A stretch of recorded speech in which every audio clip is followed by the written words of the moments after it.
Hello and welcome back to my YouTube channel. My name's Mariah North. This is one of my first videos. I wanted to talk about Christmas, what we do to celebrate Christmas, kind of some of the traditions we have. If you follow me on Instagram, you may know a little bit about this already, but I wanted to just go a little bit more in depth here and kind of explain things that we do, things that we don't do around Christmas. We follow Jesus. We are Christians, and we love Christmas. I love Christmas probably more than my husband does.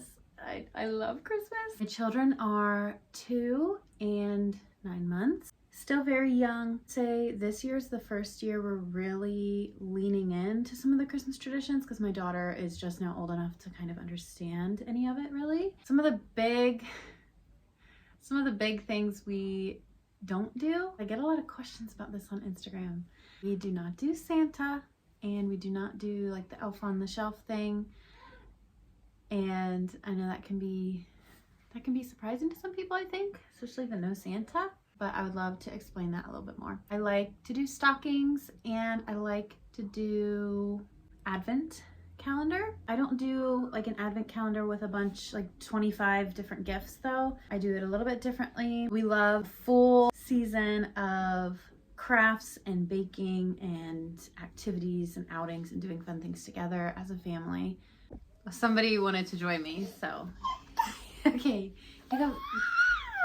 you like to see yourself. I feel like I should also preface this with like no judgment to anyone who does Santa or Elf on a Shelf or 25 little gifts in their Advent calendar. You know what I mean? This is just what we do, and I get asked about it a lot, especially I feel like moms with similar beliefs and lifestyles, we just like to know what other people are doing and if it's something that we feel led to do as well. I don't know. So everyone's feelings, everyone's convictions as Christians, like they're all different. And so I guess I just want to preface it with that of like, if you watch this video and you still want to do Santa Claus or Elf on a Shelf or 10 gifts under your tree for your kids every Christmas, like that's awesome and wonderful. So I'm going to start by talking about what we do for Christmas. Start the holiday season December 1st with our Advent calendar. I made my own out of like a little pocket organizer. I believe it's actually maybe meant for shoes, but it's just like a canvas organizer with the right number of pockets in it. I have a little Etsy shop where I make digital printable files, mainly like learning resources for toddlers and things like that, but I made little advent cards full of activities and crafts to do as a family. Anything from story time at your local library to painting your own ornaments to sending out Christmas cards to your family. Everything on there, I try to limit the amount of little gifts that I stuff in the Advent calendar because it gets expensive. While it would be really fun to fill it with, you know, tons of little toys and little gifts, we just can't really afford that, but we like to do little crafts and activities together. So I do include a few little gifts in there, a few little wooden animals or something like that. With the Advent calendar, every day we go through a book. I think I'm actually going to switch this year which book I use. TBD on that. Currently right now it's only November 15th, and so I have some time to figure out if I'm going to do the same book that I did last year. Basically something that walks you through up to the birth of Jesus and stories in the Bible and things like that. And so that's really important for us. My daughter is 2.5 and she's just not getting to the point where she can really sit and like listen to something maybe every other day. Like she's really paying attention. It's hit or miss, you know, with toddlers if they're going to pay attention or not, but I still think it's important to get that book out and talk about, you know, why we even celebrate Christmas in the first place. Something we like to do. We do an Advent calendar and I love it. Other big thing, I would say, a big tradition or belief or something that I do around Christmas is that we only do 3 wrapped, like big gifts under the tree per child. The reason for that is the 3 wise men, the 3 kings that brought gifts to Jesus at his birth. It's a great representation of, for us, like how many gifts we're bringing our children. We can tie it all back to the wise men who brought gifts to Jesus at his birth. And then also it just really keeps things simple for us parents because trust me, I would go beyond what we could afford and spend on Christmas, because I love Christmas. I love gift giving. I love it. And so I could get really, really carried away. And so limiting it to 3 per child really helps me kind of rein it in.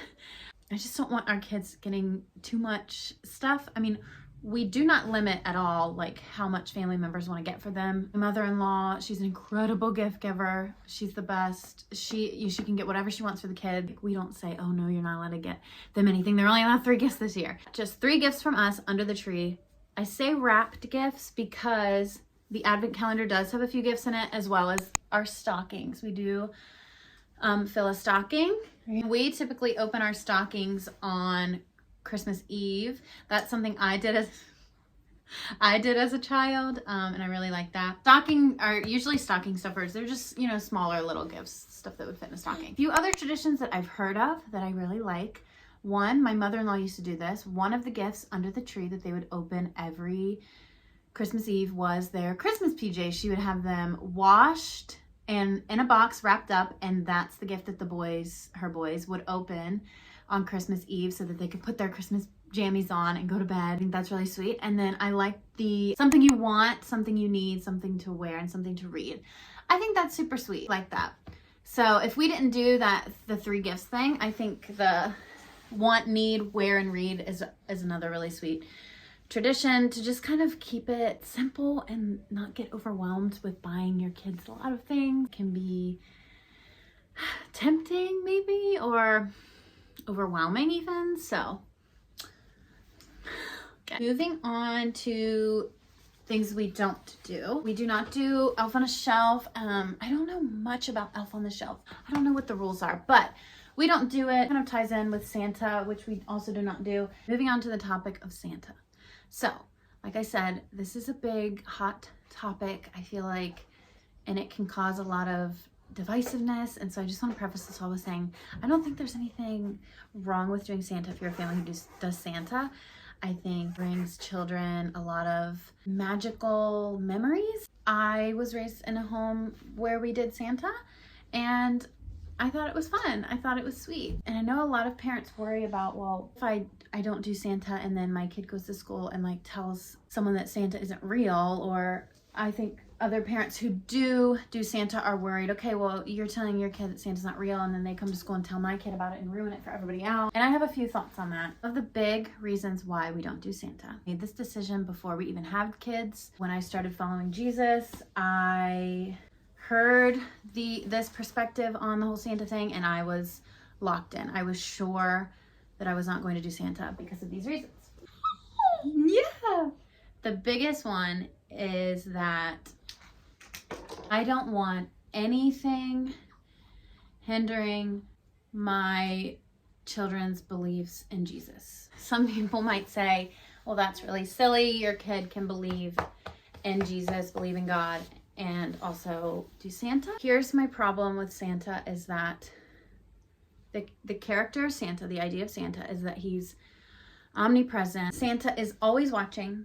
He's always there. He knows everything. He knows when you're sleeping. He knows when you're awake. He knows if you've been bad or good. That sounds a lot like God. I don't like that.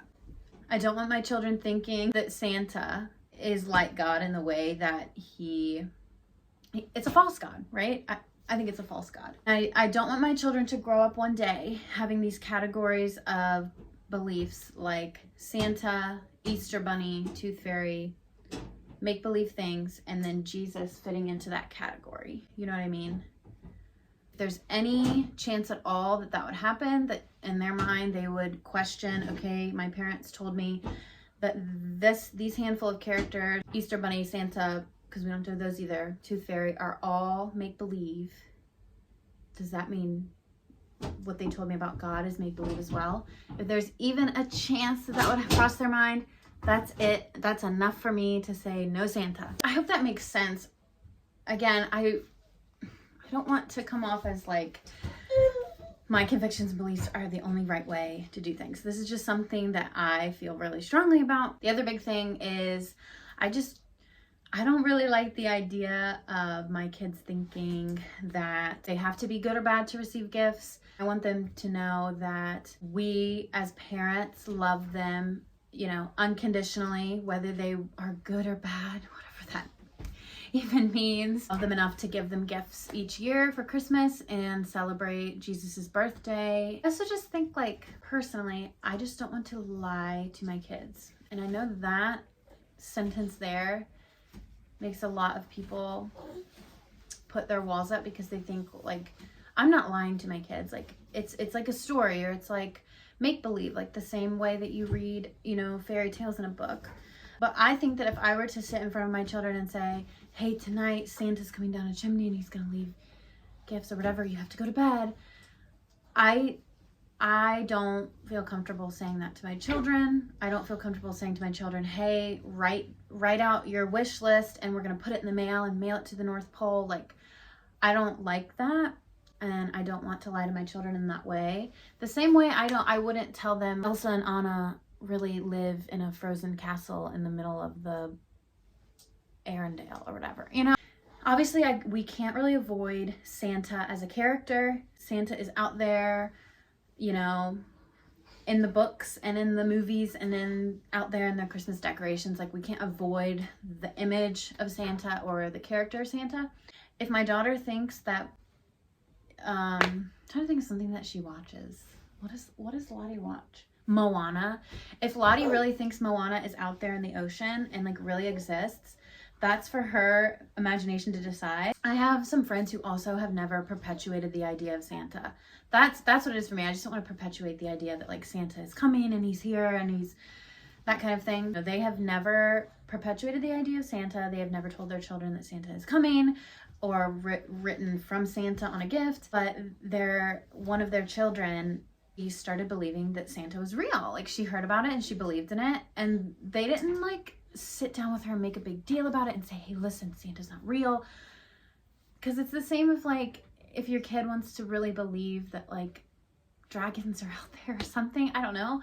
Kids' imaginations, they can do it. And so, personally, we don't perpetuate the idea of Santa. We don't tell them that it is truth, that it is happening, that he comes and gives you gifts, whatever. But, like, if Lottie becomes old enough, Marie becomes old enough that they have that magic wonder imagination and they think, oh man, my friend said Santa is coming, maybe he is, that's not really as big of a deal to me. You know what I mean? So that kind of brings me to my next point. Families worrying that your children will go to school and spoil the surprise for everyone else. Another story, my friend, she's my age now, when she was younger and in school, a classmate tried to tell her that Santa wasn't real, and she was like, I was ready to go to war. Like, I was ready to fight this kid and be like, I know that Santa's real. I believe in him. You just don't believe, you know. I just feel like every Christmas movie and book out there is all about believing and just having this belief in something that you can't see. And so I personally think children are going to believe it or not. Like, they're going to believe it even if the kid sitting at the desk next to them is saying that's not true. They're going to believe what they're told at home, the narrative that they are taught. And so I don't worry so much about that. By the time a child is old enough to hear another child's opinion and, like, consider it, they're probably old enough to learn the truth anyway. I don't know if that makes sense, that explanation, but, like, my mother-in-law was worried, you know, what about the other kids?